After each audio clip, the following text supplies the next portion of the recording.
Hamas confirmed today it will release 3 more Israeli hostages tomorrow, an elderly man and 2 women, one of them a soldier. And Israel will set free 110 more Palestinian prisoners. This will be the 3rd exchange under the ceasefire deal that went into effect 10 days ago. Elizabeth Palmer looks at the state of the Hamas military after 15 months of a war. In Gaza, Israeli troops were up against a formidable enemy. The Al-Qassam Brigade, Hamas's armed wing. They are the terrorists who attacked Israel in October 2023 and killed more than 1,000 people. Israel's offensive was meant to make sure Hamas could never do it again.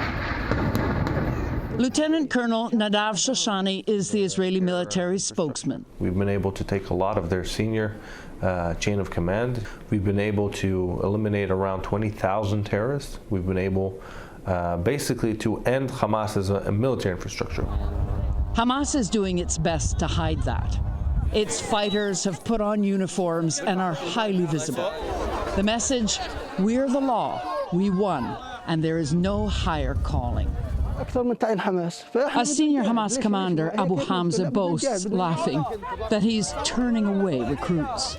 There are so many volunteers. I tell them, you're going to have to wait for a vacancy. But asked about the thousands of civilians killed in a war Hamas started, all he had to offer was this. Since the ceasefire, I tell people, God will compensate you for your patience. Whereas once Hamas fired thousands of rockets into Israel, it's been reduced to hit-and-run attacks inside Gaza. On an embed in Gaza last fall, the Israeli military showed us one of their main targets. It's believed to have been a Hamas supply tunnel, perhaps for weapons or weapons parts. The Israelis blew up miles of those tunnels. They captured huge quantities of weapons and parts, too, and destroyed the factories where they were assembled.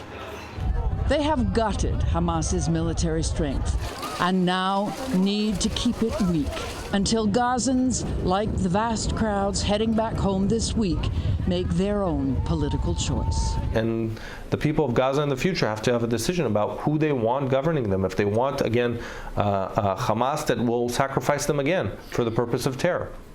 And Liz Palmer joins us now from East Jerusalem. Liz, for the Palestinians who don't want Hamas in charge, what kind of other options do they have? The most prominent contender is the Palestinian Authority, which already governs the West Bank. The trouble is it's inefficient and notoriously corrupt.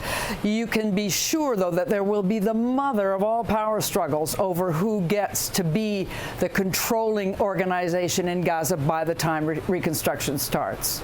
Liz, what is the feeling, if it's possible to know, about Hamas in Gaza?